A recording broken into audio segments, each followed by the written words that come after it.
She has 3 weeks to live, maybe less. And you are standing in this hallway deciding whether she is worth saving.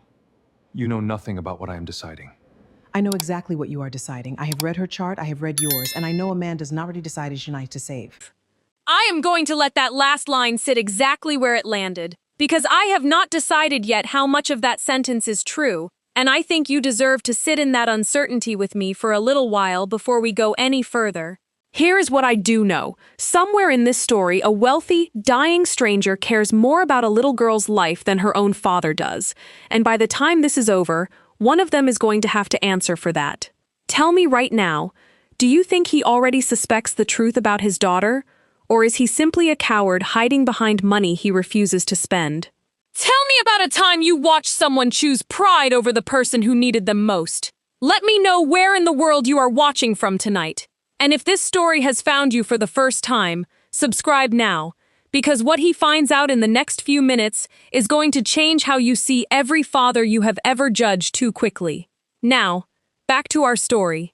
Mia collapsed in the middle of her tennis lesson on a bright Tuesday afternoon, the racket sliding from her hand as her knees buckled against the hard court surface, her coach lunging forward just in time to catch her before her head struck the ground.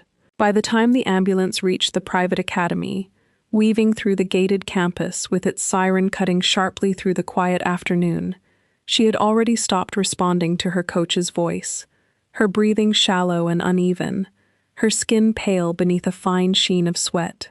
Han Sung-min was 3 floors above his own shipping offices, mid-sentence in a meeting with 2 senior partners from a Busan logistics firm, when his phone buzzed against the polished conference table.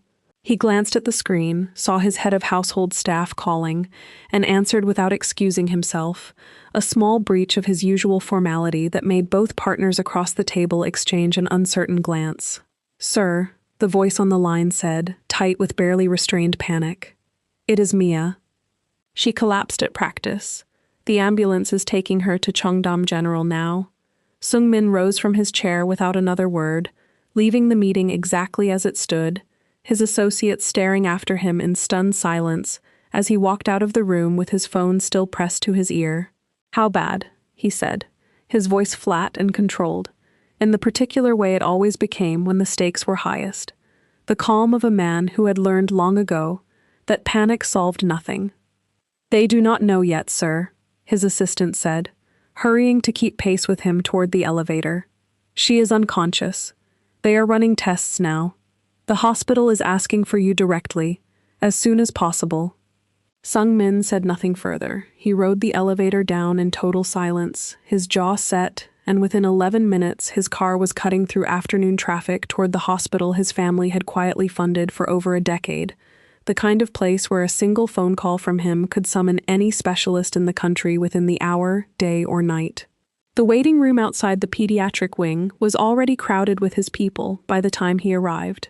Choi, his most trusted lieutenant, was pacing near the double doors, his phone in hand, though he had clearly stopped looking at it minutes ago.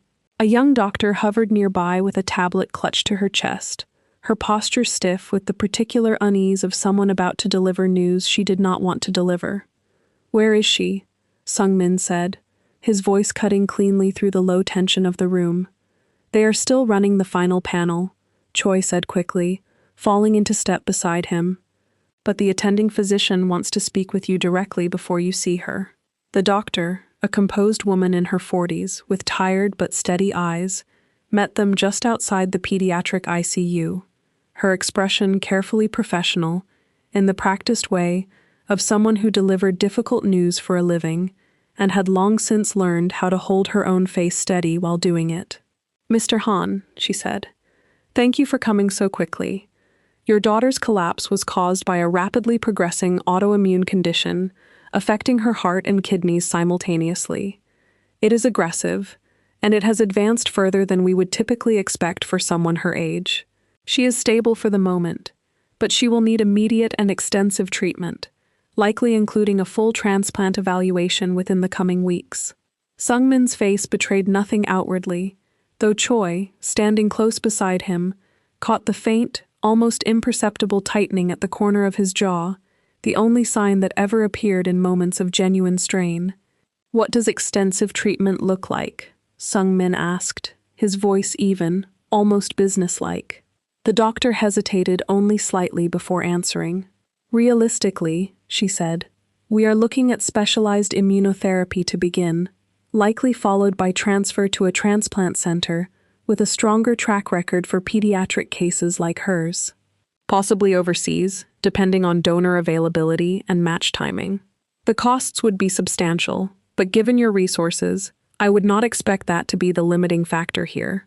Sung-min was quiet for a long moment, long enough that the doctor glanced uncertainly toward Choi, as though silently checking whether she had somehow said something wrong.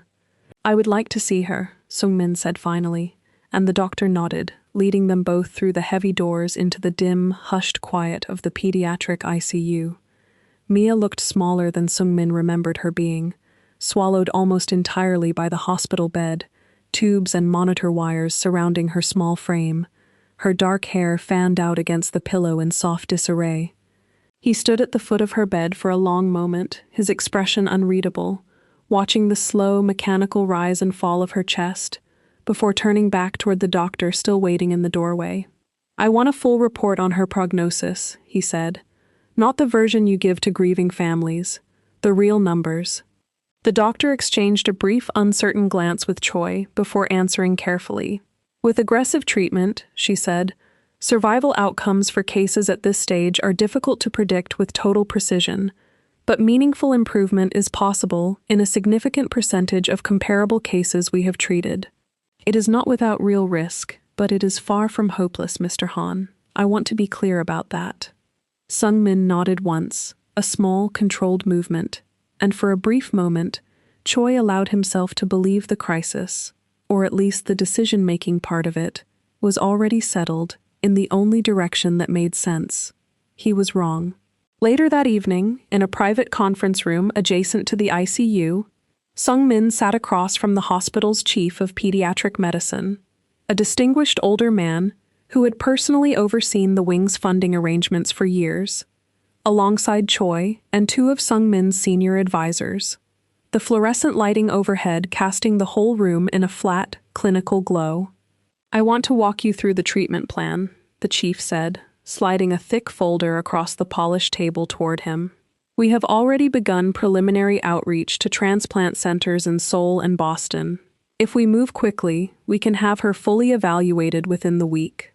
Sung-min did not reach for the folder. That will not be necessary, he said. The room fell into total silence. Choi's head turned sharply toward him, his expression caught somewhere between confusion and disbelief. I am sorry, sir, the chief said carefully, leaning forward slightly. I do not think I understand.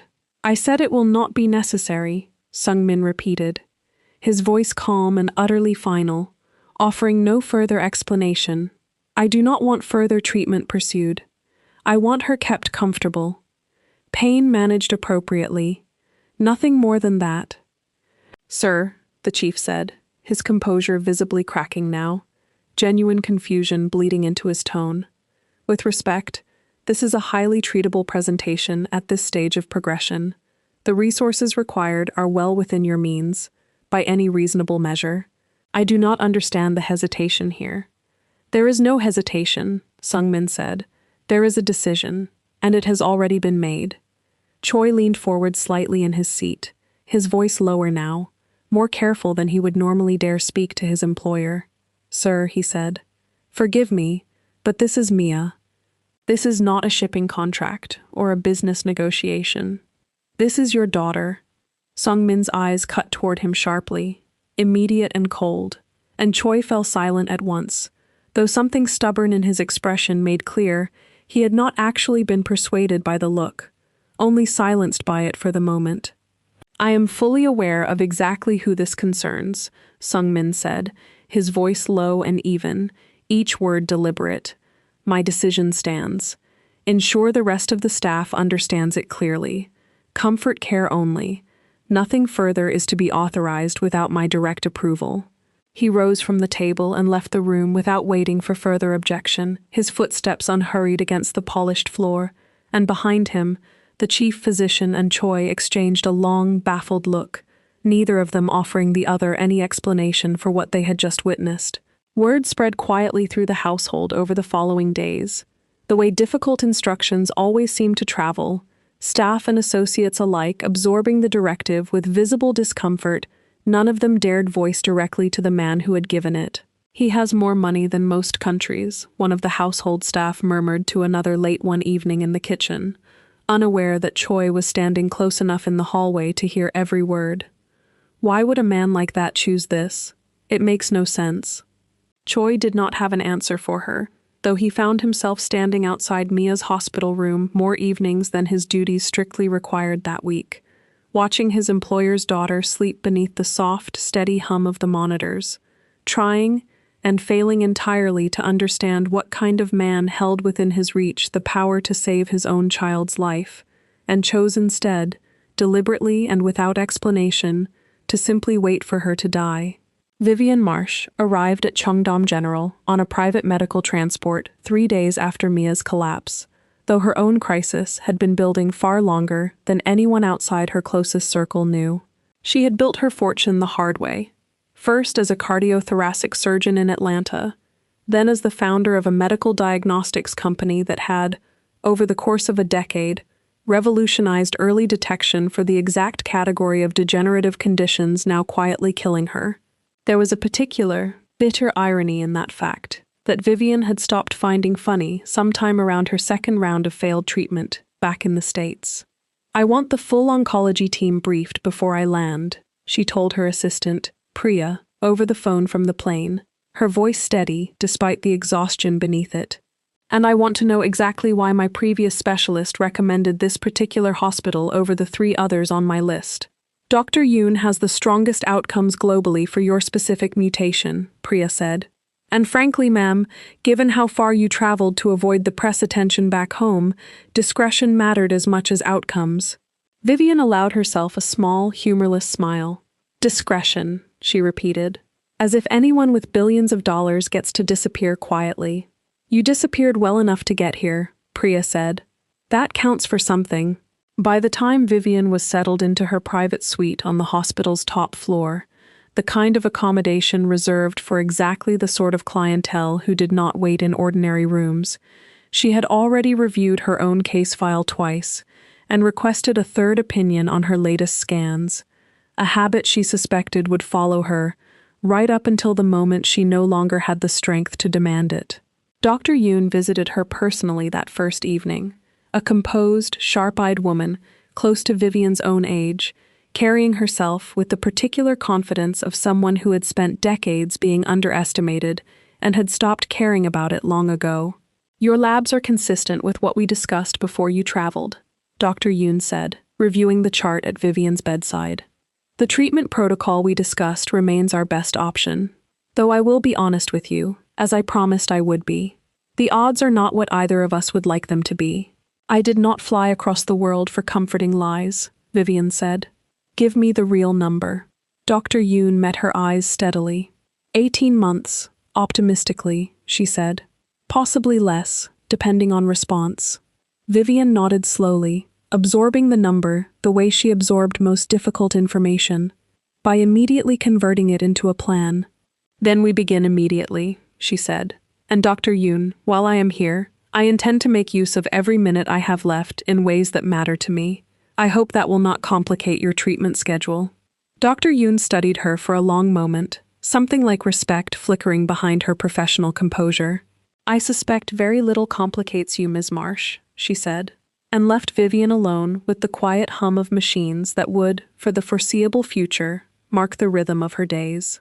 It was during her second week of treatment, restless and unable to sleep through another round of nausea from her latest infusion, that Vivian first heard the argument happening 2 doors down. She had wandered the private wing's quiet hallway near midnight, pushing her IV pole alongside her out of sheer stubborn refusal to remain confined to her bed any longer than necessary, when she overheard 2 nurses speaking in low, frustrated voices near the nurses' station. "I do not understand why we are not escalating her case," one nurse said quietly. "Dr. Park has flagged it 3 times already. The father will not authorize anything beyond comfort care, and frankly, At her age, with her numbers, this could be treatable. The other nurse shook her head. You know who her father is, she said. Nobody is going to push back on Han Sung-min, not here, not with what his family has put into this hospital. Vivian slowed her steps, staying just out of sight near the corner of the hallway, something in her sharpening, despite the exhaustion dragging at every part of her body. It is a little girl, the first nurse said, her voice tightening with visible frustration. Whatever his reasons are, they are not medical. I have seen her chart. This is not a lost cause. This is a father who has decided not to try. Vivian stood very still in the dim hallway for a long moment after the nurses moved on, something old and familiar stirring beneath her exhaustion. The particular fury she had felt more than once during her years as a surgeon, watching resources withheld from patients who could have been saved, for reasons that had nothing to do with medicine. She returned to her room, but she did not sleep. Instead, she called Priya. I need you to find out everything you can about a patient here named Mia Han, Vivian said, quietly. And I need to see her chart, one way or another, by morning. Ma'am, Priya said carefully, that is not exactly something we can simply request. Then find a way that is not exactly requesting it, Vivian said.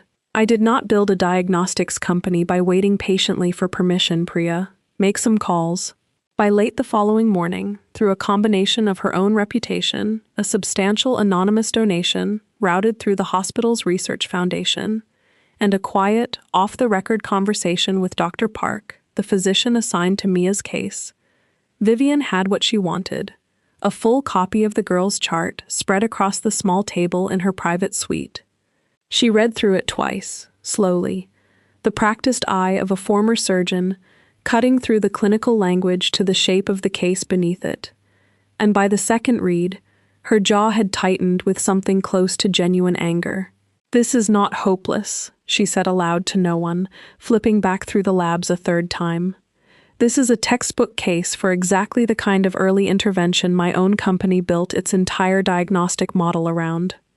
Whoever told this family there was no point was either incompetent or lying. She requested a meeting with Dr. Park that same afternoon. A quiet, private conversation in an unused consultation room down the hall from her suite. The young doctor visibly uneasy at first about discussing another patient's case with someone outside the family. I am aware this is unorthodox, Vivian said, cutting through the doctor's hesitation before it could fully form into a refusal. I am also aware that you have flagged this case for escalation multiple times, only to be blocked, and that whatever ethical discomfort you are feeling right now about talking to me is considerably smaller than the discomfort of watching a treatable child die because her father has made a decision that has nothing to do with her actual prognosis. Dr. Park was quiet for a long moment, clearly weighing the risk of the conversation against the frustration Vivian had clearly correctly diagnosed in her. Her father has made his position extremely clear, she said finally. Comfort care only. I do not have the authority to override a parent's decision, regardless of what I believe medically. You do not, Vivian agreed, but I have the resources to authorize independent testing under the hospital's research protocols, entirely separate from her father's treatment directive, if you are willing to order it under that framework instead. It would not commit anyone to a treatment path yet. It would simply ensure we have accurate, current data, in case circumstances around her care were ever to change. Dr. Park studied her carefully, understanding perfectly well what Vivian was actually proposing beneath the careful legal framing. That is a significant risk for both of us, she said quietly. If her father discovers this, then we will make certain the data speaks for itself clearly enough that when he does discover it, he will have a very difficult time arguing with it, Vivian said. I am not asking you to defy him outright, Dr. Park. I am asking you to make sure that when the moment comes for him to reconsider, and I believe that moment will come, the facts will already be waiting for him. Dr. Park exhaled slowly, glancing once toward the door, as though the walls themselves might be listening. I will need it processed through the research foundation. Exactly as you described, she said. Nothing that directly contradicts his standing orders. Understood completely, Vivian said. Thank you. Over the following days, working quietly through the hospital's research protocols and her own considerable financial leverage, Vivian authorized a full panel of additional testing for Mia, advanced imaging, updated blood work, a consultation with a specialist flown in discreetly from Seoul, all of it processed under research designations that kept it technically separate from Han Sung-min's explicit instructions, and all of it building, slowly and deliberately, toward a body of evidence Vivian intended to eventually put directly in front of him, whether he wanted to see it or not. She had not yet met the girl's father. She found, turning the growing file over in her hands late one night in her private suite, that she was not entirely sure yet whether she intended to approach him with compassion or with fury, only that she intended, one way or another, to make certain he could no longer hide behind convenient ignorance about exactly what he was choosing to let happen to his own daughter. Sung-min discovered the additional testing exactly the way Vivian had known someone eventually would. Through a routine billing reconciliation his finance office flagged automatically late on a Thursday afternoon, a series of research-designated charges under Mia's patient file that he had never authorized, totaling an amount significant enough that the discrepancy could not simply be overlooked or dismissed as an administrative error. His head of finance, a cautious man named Bae, who had worked for the family for nearly 15 years, brought the report to him personally, rather than trusting it to email, standing uneasily in the doorway of Sung-min's office, with the folder held slightly away from his body, as though it might detonate. "Sir," Bae said carefully, "I would not normally bring something like this directly to you, but given the sensitivity of the patient file involved, I felt you should see it before anyone else did." Sung-min took the folder without a word, scanning the charges quickly, his expression darkening with each line. "Research protocols," he read aloud, his voice flat. "Independent diagnostic authorization. Who approved this?" "The charges are routed through the hospital's research foundation," Bae said, "which makes them technically separate from your standing directive regarding her care. But the attending physician's notes reference consultation with an outside party, a recent admission to the private wing, Ms. Vivian Marsh." Sung-min set the folder down slowly on his desk, his jaw tightening in a way Bae had learned, over the years, to recognize as considerably more dangerous than shouting would have been. "Get my car," Sung-min said. He arrived at the hospital within the hour, Choi trailing half a step behind him, both of them moving through the corridors with the particular urgency of men accustomed to problems being solved the moment they appeared, staff instinctively clearing a path as they passed. "I want to know who authorized additional procedures on my daughter's file," Sung-min said to the first administrator he encountered near the nurse's station, his voice controlled but carrying an unmistakable edge that made the young man visibly straighten. The administrator, clearly unprepared for the confrontation, stammered through an explanation about research protocols and independently secured funding, before Sung-min cut him off entirely, with a sharp raise of his hand. "I do not care about protocols," he said. "I want a name, and I want it now." It took less than 10 minutes for that name to reach him, and less than 5 more for Sung-min to locate Vivian's private suite on the hospital's top floor, Choi hurrying to keep pace as Sung-min moved through the hallway with the kind of contained fury that made hospital staff step quickly out of his path without needing to be asked. He did not knock. Vivian looked up from the tablet resting in her lap as her door swung open without warning, entirely unsurprised by the interruption, as though she had been expecting exactly this visit for days and had simply been waiting for him to catch up to what she already knew. "Ms. Marsh," Sung-min said, his voice low and precise, each word carefully measured.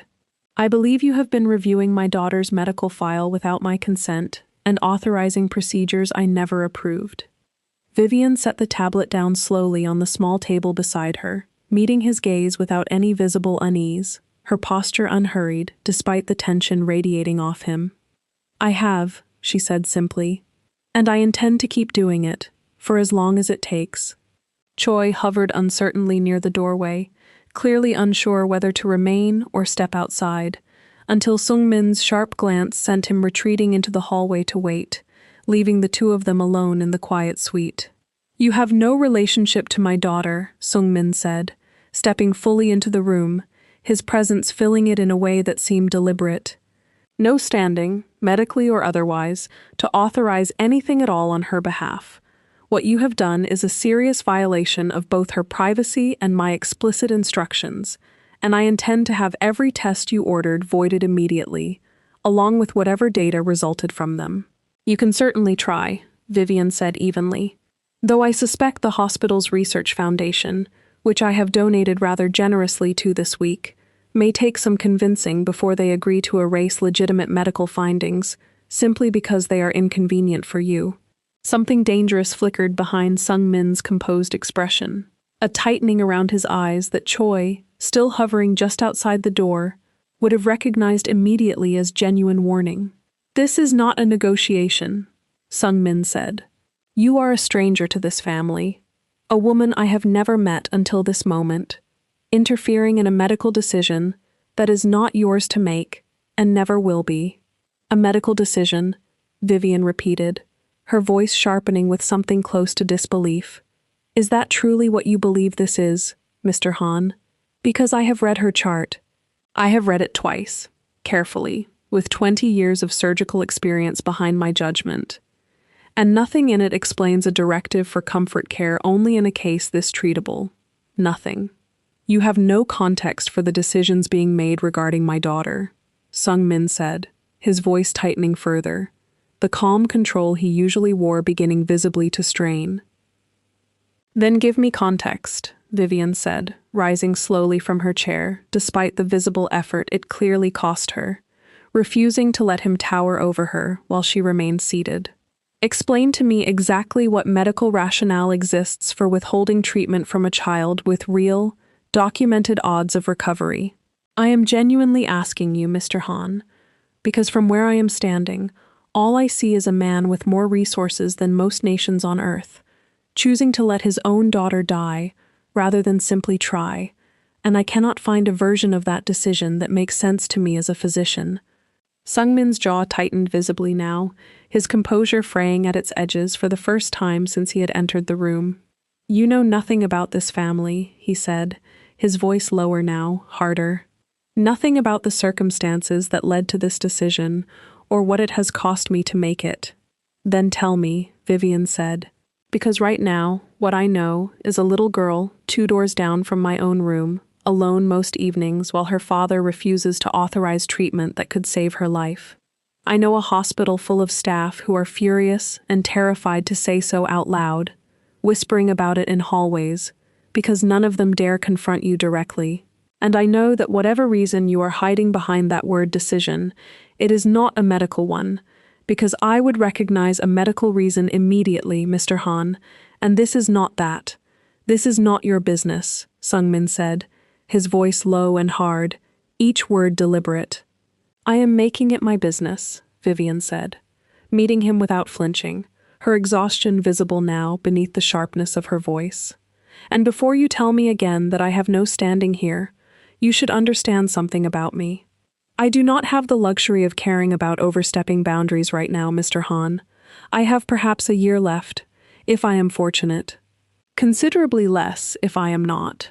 I did not fly across the world, leave behind every comfort I have built for myself over 3 decades, and spend what may be the final months of my life sitting in a foreign hospital, simply to quietly watch a treatable child die because her father cannot bring himself to explain his reasoning to anyone, including, I suspect, himself.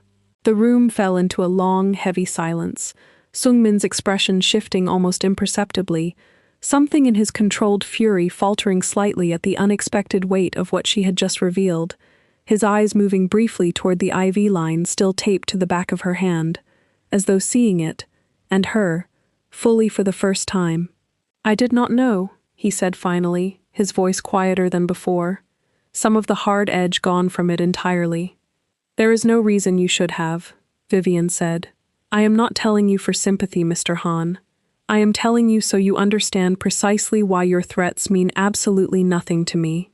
I have very little left to lose, and even less patience remaining for men who have everything, and choose to waste it out of stubbornness, or grief, or whatever this actually is that you refuse to name. Sung-min studied her for a long moment, something calculating behind his eyes now, though his voice, when he finally spoke again, had lost most of its earlier edge, replaced by something more guarded and considerably more tired. "You do not know what you are asking me to reconsider," he said quietly.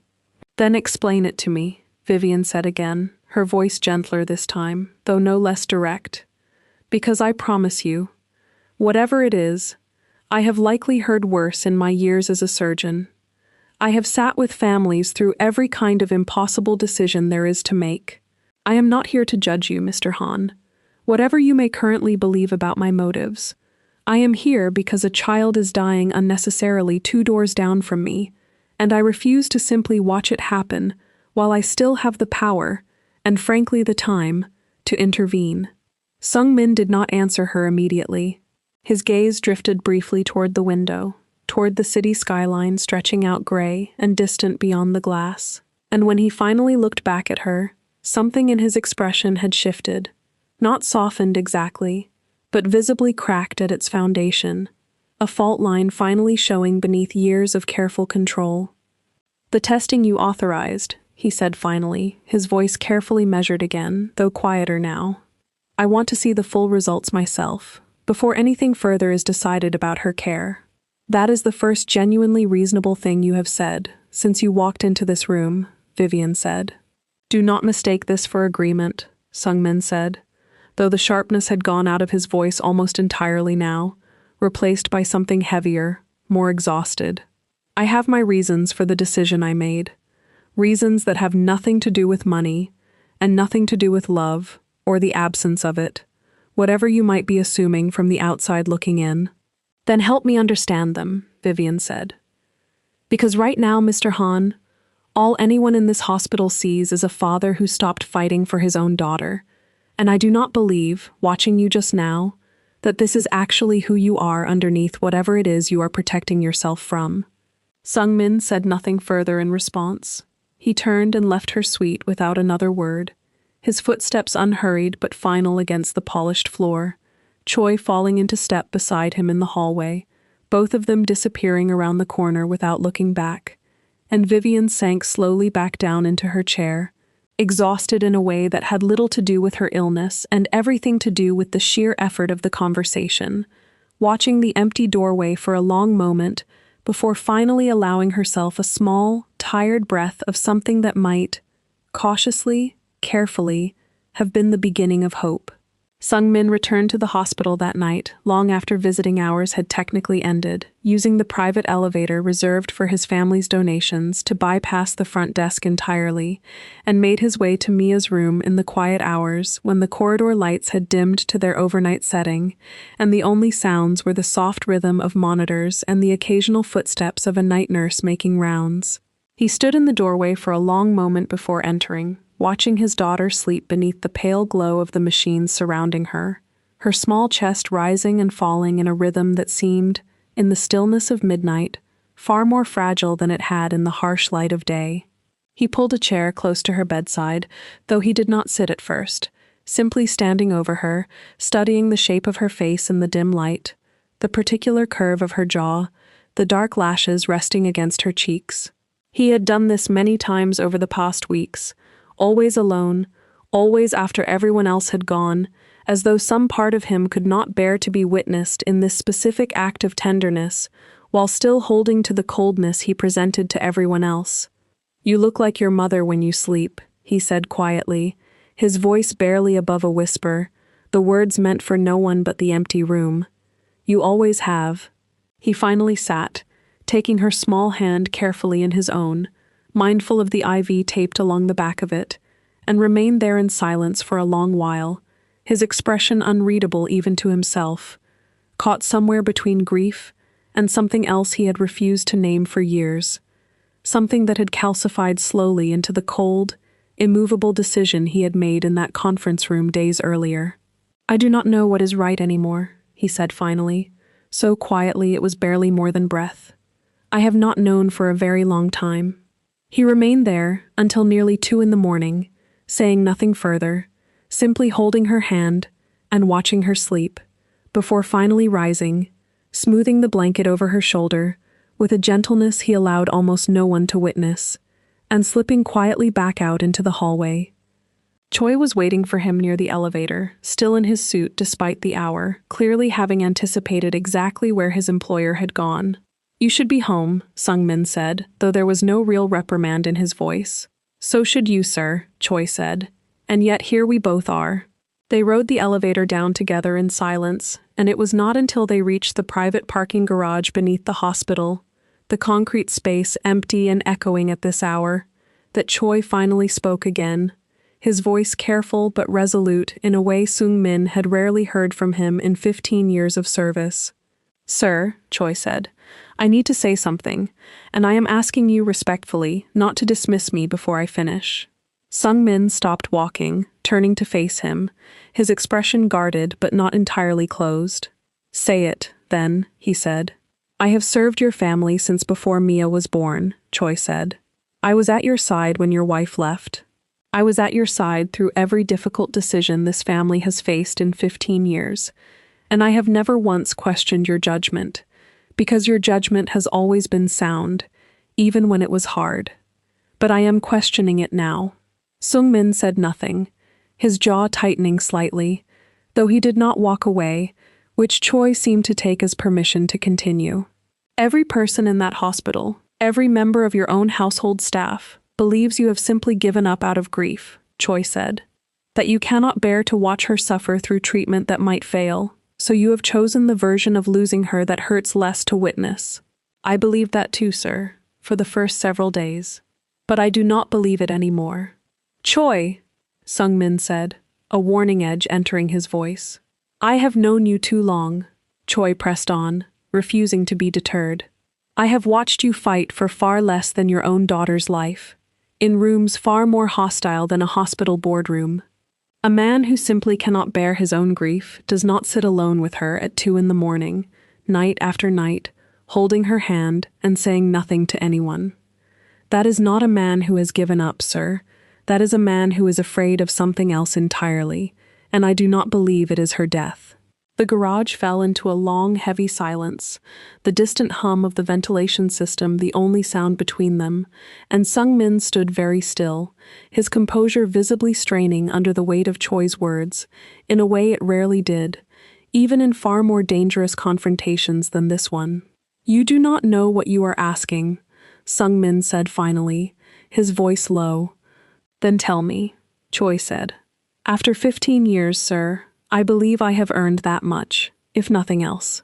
Sung-min turned away from him slightly, staring out at the empty rows of parked cars, his hands sliding into his pockets in a gesture Choi recognized as the closest thing to vulnerability his employer ever allowed himself to display. "There was a period, many years ago, before Mia was born, when my marriage was not what it appeared to be publicly," Sung-min said finally, each word coming slowly, carefully, as though he were testing the weight of them before releasing them into the air. "There were difficulties. Absences neither of us spoke about afterward. A period of time I have never fully accounted for, even to myself." Choi remained silent, sensing the fragility of the moment, understanding instinctively that any interruption now might close this door as quickly as it had opened. "When my wife told me she was pregnant," Sung-min continued, his voice tightening further, "I had reason, at the time, to wonder whether the timing aligned as cleanly as it should have. I never spoke the question aloud. Not to her. Not to anyone. I told myself it did not matter, that she was my daughter regardless, and for years, I believed I had made peace with that decision." "Sir," Choi said quietly, beginning to understand the shape of what was surfacing. "I do not know if that peace was ever real," Sung-min said, his voice barely audible now, "or if I simply buried the question somewhere I believed I would never have to face it again. And now she is dying, Choi, and I find myself standing at her bedside every night, unable to authorize the very treatment that might save her, because some part of me, some cowardly, unforgivable part of me, has spent her entire life afraid to know the truth of whether she is truly mine." Choi stared at him for a long moment, the full weight of the revelation settling slowly over the empty garage, understanding at last the shape of the thing that had been hiding beneath his employer's cold, unmovable decision. "Sir," Choi said carefully, his voice gentler now than Sung-min had heard it in years. "Whatever the truth of her parentage may be, she has been your daughter for 11 years. She calls you Appa. She knows nothing of this doubt you have carried. If you allow her to die without ever resolving it, you will not be protecting yourself from an answer you fear. You will simply be choosing, deliberately, to lose her either way, and she will never once have understood why." Sung-min did not respond immediately. His expression caught somewhere between the composure he had spent his entire adult life perfecting and something far rawer beneath it, something that looked, for the briefest moment, almost like the fear of a much younger, far less powerful man. "I do not know how to face the answer, whatever it turns out to be," Sung-min said finally. So quietly Choi nearly missed it entirely. "Then perhaps," Choi said, "you should stop trying to face it alone, in the dark, at 2 a.m, and consider that the answer, whatever it is, cannot possibly be worse than the alternative you are currently choosing for her." Sung-min said nothing further. He turned and walked toward his car, leaving Choi standing alone in the echoing garage. And though neither of them spoke of it again that night, something in the set of Sung-min's shoulders as he drove away seemed, for the first time in weeks, to carry the weight of a man beginning, however reluctantly, to consider the possibility of finally asking the question he had spent 11 years too afraid to voice aloud. Vivian's setback arrived on a Wednesday morning, announced not through any dramatic collapse, but through the quiet, clinical language of a scan result that Dr. Yoon delivered with visible reluctance, her composed professional face carrying an unmistakable weight as she pulled a chair close to Vivian's bed, rather than standing at a clinical distance the way she usually did when delivering routine updates. "The latest imaging shows progression beyond what we hope to see at this stage," Dr. Yoon said, turning her tablet slightly so Vivian could see the images herself. A courtesy Vivian had specifically requested weeks earlier, refusing to be managed the way she suspected most patients were, insisting on seeing every scan, every number, every raw piece of data, before anyone softened it into something more palatable. "The treatment has slowed things considerably, which is meaningful, but it has not stopped the progression the way we discussed as our best-case scenario when you first arrived." Vivian studied the images in silence for a long moment, her surgeon's eye picking out exactly what the formal report would eventually say in plainer language days from now, tracing the shadowed edges on the scan with a steadiness that belied what she felt settling in her chest. "Give me the revised number," she said finally, her voice flat and businesslike, the same tone she had once used to deliver hard news to families of her own patients. Dr. Yoon hesitated only briefly, clearly weighing how much bluntness Vivian actually wanted, against the instinct to soften it regardless. "Closer to 8 months now," she said. "Possibly less, depending on how your body responds to any adjustments we make going forward." Vivian nodded slowly, absorbing the reduction the way she absorbed most losses in her life, by immediately calculating what remained, rather than dwelling on what had been taken from her. 8 months, she repeated quietly, mostly to herself, testing the shape of the words in her mouth as though saying them aloud might make them more manageable somehow. "I want to discuss adjusting the treatment protocol," Dr. Yoon said carefully, setting the tablet aside. "There are more aggressive options available to us still, though I want to be entirely honest with you, as I promised I would be from the beginning, that they come with a significantly harder toll on your body in whatever time you do have remaining. It becomes a question of quality measured against quantity, and only you can weigh that particular trade for yourself, Vivian. I cannot make that decision on your behalf, nor would I want to." Vivian was quiet for a long moment, staring up at the ceiling of her private suite, her fingers absently tracing the edge of the blanket across her lap, and when she finally spoke, her voice carried a steadiness that surprised even her. "I did not come here simply to survive longer inside a hospital bed, hooked to machines, watching my own decline in slow motion," she said. "I came here to make sure the time I have left actually means something, to someone, somewhere. Let us discuss whichever protocol allows me the most functional days remaining, not necessarily the most total days on a calendar." Dr. Yoon studied her for a long moment, something like quiet, genuine respect passing behind her usual professional composure, the kind of look she reserved for patients who understood their own mortality more clearly than most physicians ever managed to explain it to them. "I will prepare the revised plan for your review," she said, rising from her chair, and left Vivian alone with the full weight of 8 months settling slowly, heavily, into the quiet room around her. She did not cry.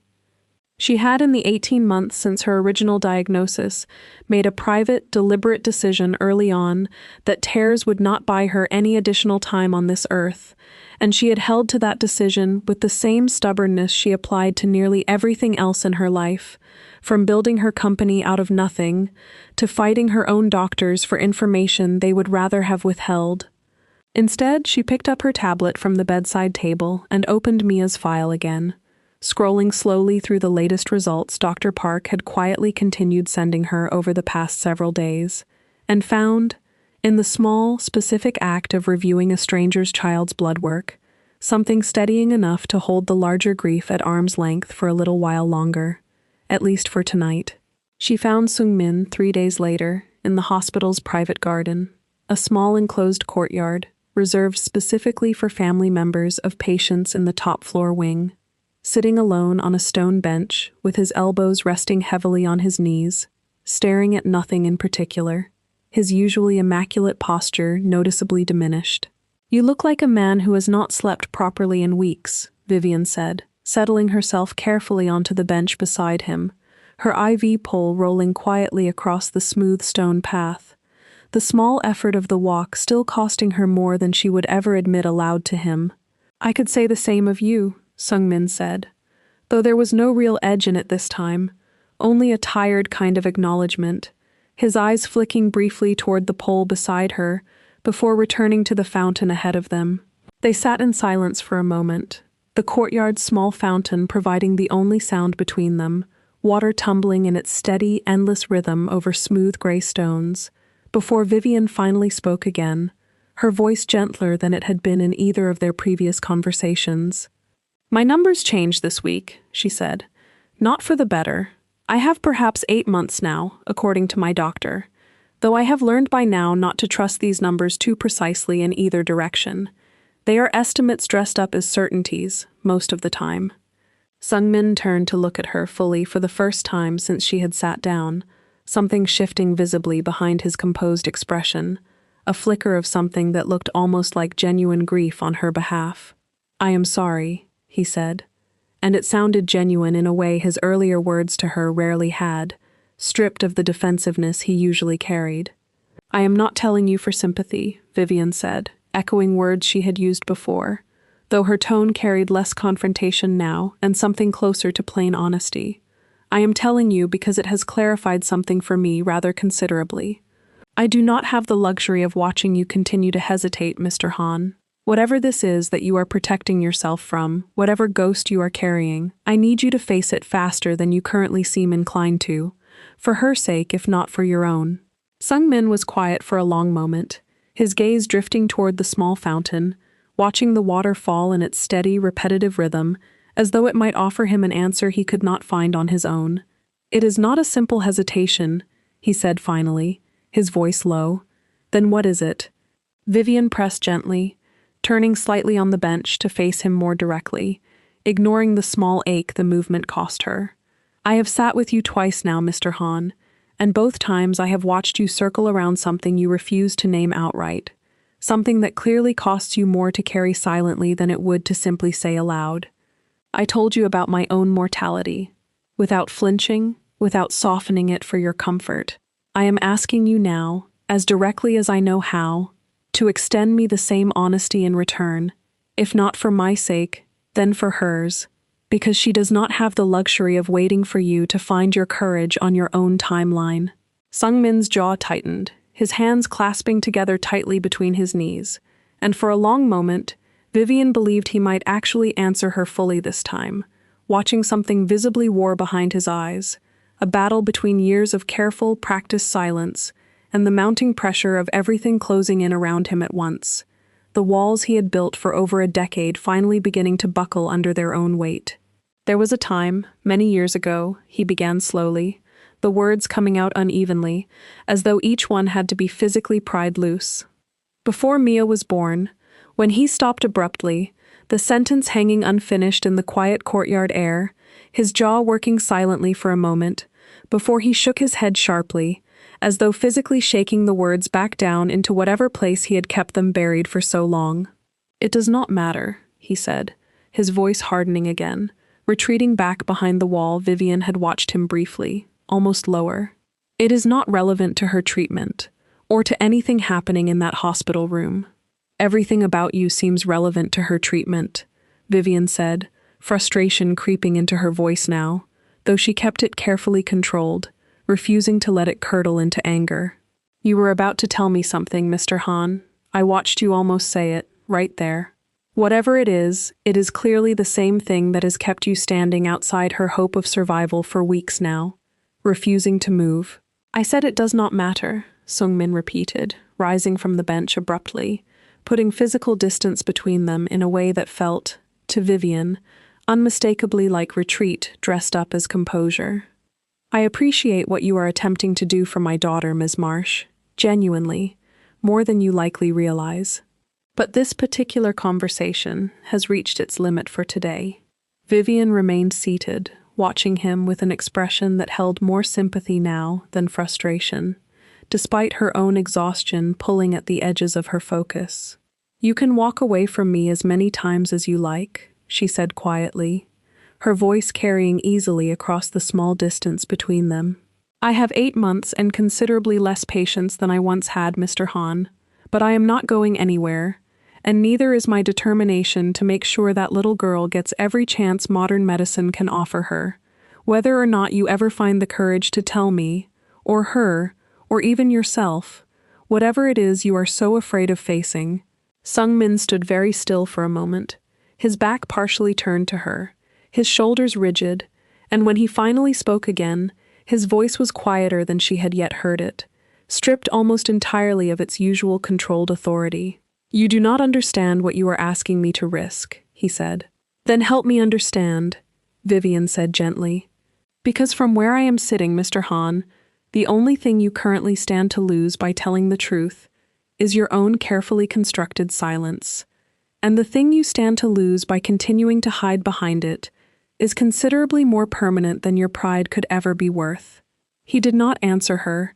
He walked out of the courtyard without another word, his footsteps unhurried but unmistakably final against the stone path, and Vivian sat alone beside the small fountain for a long while afterward, watching the water fall in its same steady, endless rhythm, more certain than ever that whatever truth he was guarding so carefully, it would not remain buried much longer, whether he chose to release it willingly, or whether it simply broke free on its own, the way most long-buried things eventually did. One way or another. She returned to her room that evening, more resolved than discouraged, opening Mia's file once more on her tablet despite her own fatigue, scrolling through the latest specialist consultation Dr. Park had forwarded her earlier that day, and began drafting, with the same precise, determined focus she had once brought to building an entire company from nothing but a diagnosis, and a stubborn refusal to accept easy answers, a full treatment proposal, detailed enough that even a man determined to avoid the truth would find it increasingly difficult to continue refusing the one thing that might actually save his daughter's life, whether he ever told anyone his secret or not. Choi found Vivian in the hospital's small library lounge 2 days later, working through Mia's treatment proposal on her tablet, and he approached her with the careful hesitation of a man about to cross a line he had spent 15 years respecting. "Ms. Marsh," he said, "may I speak with you? Privately." Vivian set the tablet down, studying him carefully. "You are his lieutenant," she said. "The one who was in the garage that night, I assume, given the way you are standing right now, like a man carrying something heavy." Choi did not confirm or deny it directly, lowering himself into the chair across from her instead, glancing once toward the door before speaking. "I have served Mr. Hahn for 15 years, he said. "I do not betray his confidence lightly, but I watched you speak to him in that courtyard 3 days ago, and I watched him nearly break, and then close himself off again exactly the way he always does, and I find I can no longer simply stand by and watch a child die because of a wound her father refuses to name aloud. Vivian's expression sharpened with focus. Then name it, she said, for her sake. Choi was quiet for a long moment, his hands folded tightly in his lap. Many years ago, before Mia was born, he said, there was a period when Mr. Han's marriage was troubled. Long absences. A separation that was never made public. When his wife told him she was pregnant, the timing did not sit comfortably with him. He has never spoken the doubt aloud, not once in 11 years, not even to me directly, though I have understood it was there for a very long time, watching him with her. Vivian sat back slowly, the shape of weeks of confusion finally resolving into something coherent. He thinks she may not be his daughter, she said quietly. He has never confirmed it, even to himself, Choi said. I believe that is precisely the problem. As long as the question remains unasked, he can tell himself he loves her without condition, without ever having to test whether that love would survive an answer he fears. But now she is dying, and his cowardice is going to cost her exactly what he claims to have been protecting all along. Vivian closed her eyes briefly, absorbing the full weight of it, months of frustration finally making sense in a way that made her chest ache more than any physical symptom she had endured in the past year. Thank you for telling me, she said finally. I know what it must have cost you. Less than it will cost him, if he does not act soon, Choi said, rising from his chair. I am telling you because I believe, whether he admits it or not, some part of him has been waiting for someone to force this question into the open, since he has proven incapable of doing it himself. Vivian found Sung Min that same evening, standing once again outside Mia's room in the dim hallway, and she did not soften her approach this time, walking directly toward him with a determination that made him straighten instinctively. Choi told me, she said, without a preamble. Sung Min went very still, his expression closing immediately into something guarded and cold. He had no right, he said. He had every right, Vivian said. Because you have spent 11 years too afraid to ask a question that has now become the difference between your daughter living and dying, and I refuse to watch you continue hiding behind your own fear while she runs out of time in that room. You do not understand what you are asking me to face, Sung Min said, his voice tightening. I understand precisely what I am asking, Vivian said. I am asking you to take a paternity test, Mr. Han. Today, if possible. Because whatever the answer turns out to be, it cannot possibly be worse than what you are currently choosing for her, which is death by your own unresolved doubt. Sung Min's jaw clenched, his eyes flashing with something raw and unguarded for the first time since she had met him. And if the answer is the one I have feared for 11 years, he said, his voice breaking slightly, what then? What do I become? To a daughter I have already failed simply by doubting her.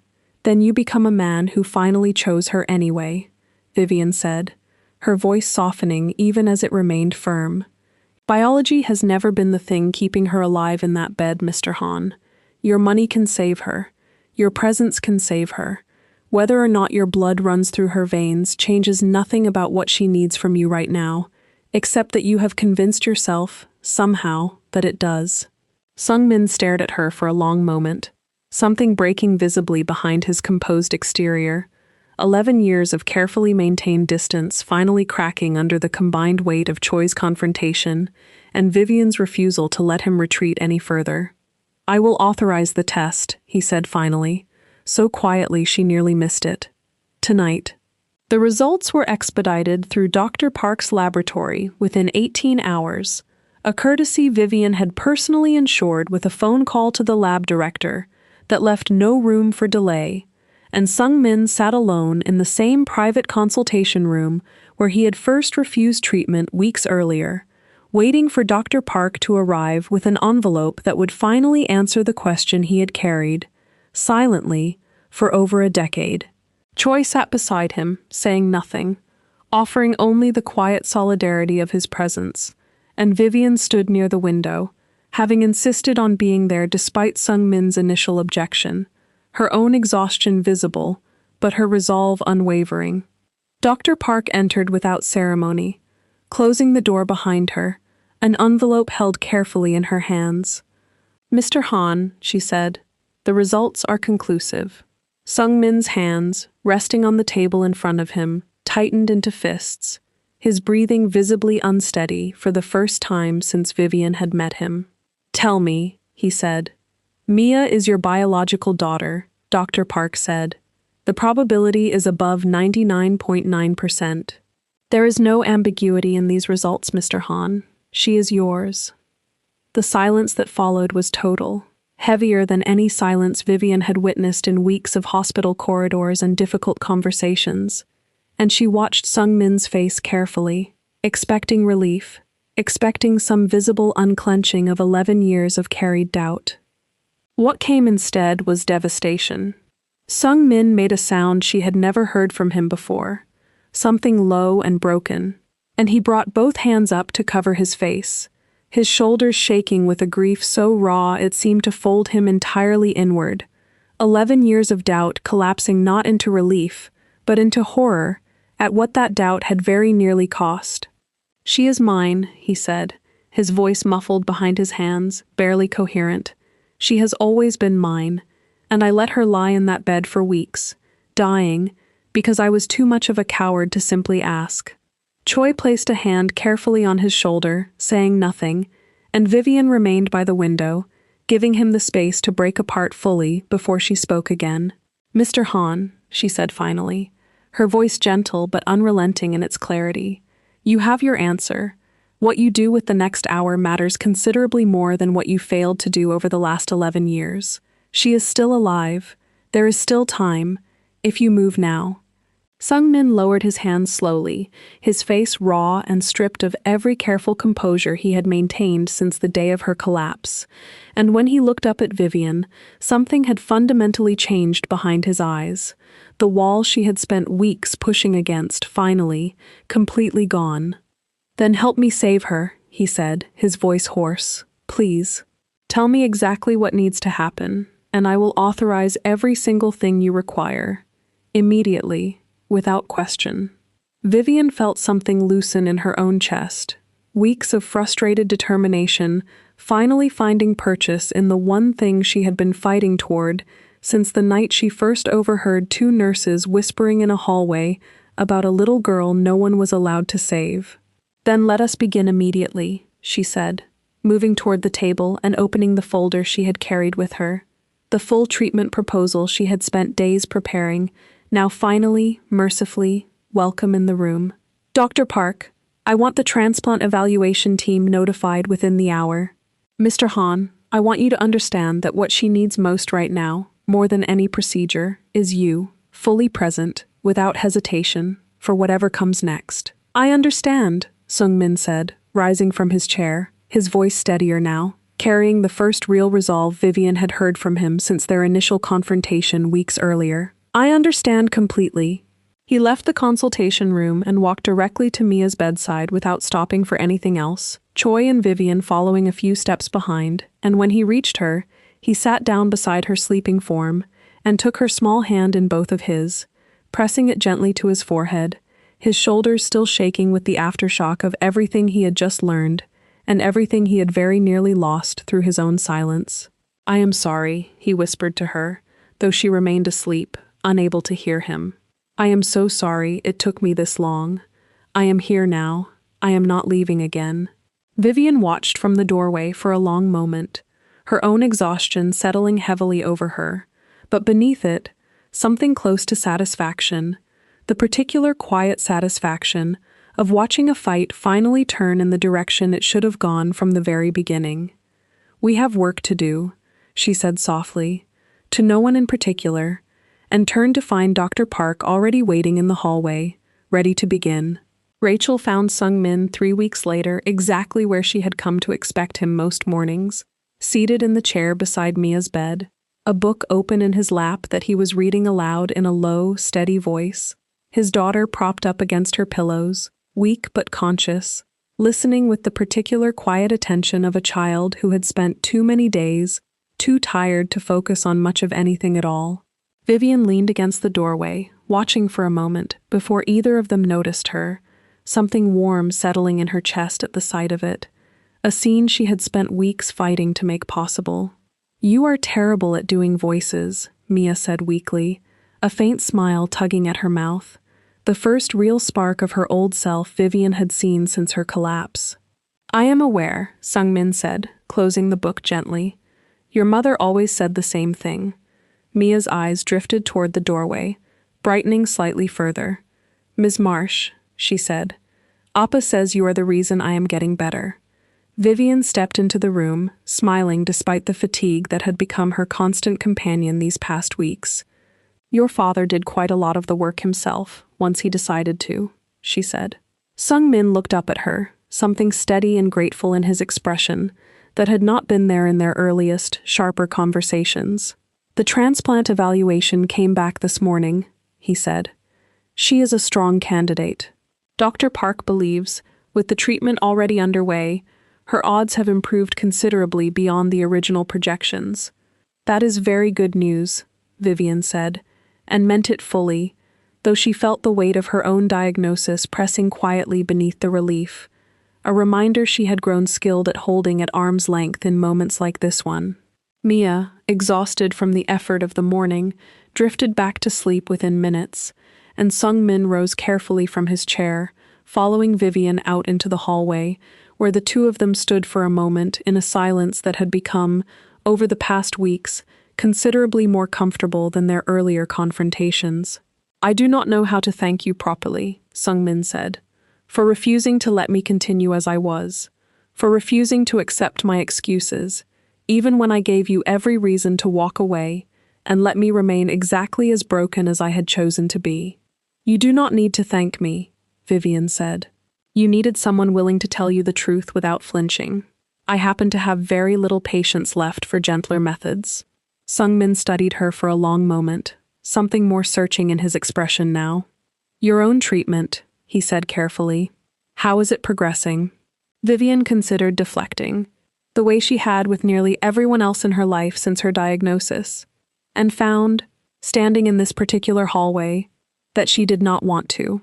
"As expected," she said simply. "There is no version of this where I am cured, Mr. Han. There is only a version where I decide how I spend whatever time remains, and I find I am satisfied with how I have spent the last several weeks of it." Sungmin's expression shifted into something quieter, more solemn. "Then let me ensure the remainder of that time is spent as comfortably as possible," he said. "Whatever resources you require, whatever care, whatever you wish to do with the months ahead, you have my full support, without condition, for as long as you allow it." Vivian smiled faintly. "That is a generous offer from a man who once threw me out of his daughter's case entirely," she said. "That man no longer exists," Sungmin said, and it did not sound like an exaggeration. Over the following months, Mia's recovery progressed steadily, the transplant successful, her strength slowly returning in the particular, hard-won way that Vivian recognized intimately from her own years treating patients through exactly this kind of long, uncertain climb back toward health. Sungmin remained at her bedside through every stage of it, present in a way Choi noted, quietly and with visible relief, he had never witnessed from his employer in all his years of service. Vivian's own decline continued more gradually than either she or Dr. Yoon had initially projected, and she spent much of what remained of her strength in those months precisely as she had told Sungmin she intended to, in ways that mattered to her, visiting Mia's recovery room most afternoons, teaching the girl, once she was strong enough, simple card games and stories from her own childhood in Atlanta, building something neither of them had expected, but both had come to treasure in the limited time they had. On a bright afternoon nearly 6 months after Mia's initial collapse, Vivian sat in the hospital garden, where she had once confronted Sungmin beside the small fountain, considerably weaker now but present, watching Mia run carefully across the courtyard grass, fully recovered, her laughter carrying easily on the warm air, while Sungmin watched his daughter with an expression Vivian had never once seen on him during their earliest, coldest conversations, something unguarded and entirely without reservation. "She is going to ask about you, someday, when she is old enough to understand everything that happened this year," Sungmin said, settling onto the bench beside Vivian. I intend to tell her the truth. All of it. What I nearly cost her, and what you refused to let me get away with. Tell her the ending matters more than the mistake, Vivian said quietly. Tell her you chose her, fully, the moment it counted most. And that is the version of her father she deserves to remember. Not the man who hesitated before that. Sungmin nodded slowly, watching his daughter continue her careful, joyful circuit of the courtyard. And what should I tell her about you? He asked, when she asks who you were to us. Vivian considered the question for a long moment, watching Mia laugh at something Choi had said from across the garden, feeling the particular, quiet peace of a life that had, despite everything it had cost her, found its way towards something that mattered in the end. Tell her I was someone who refused to let a treatable little girl die simply because the adults around her had run out of courage, she said. Tell her that is what mattered, in the end, far more than my name.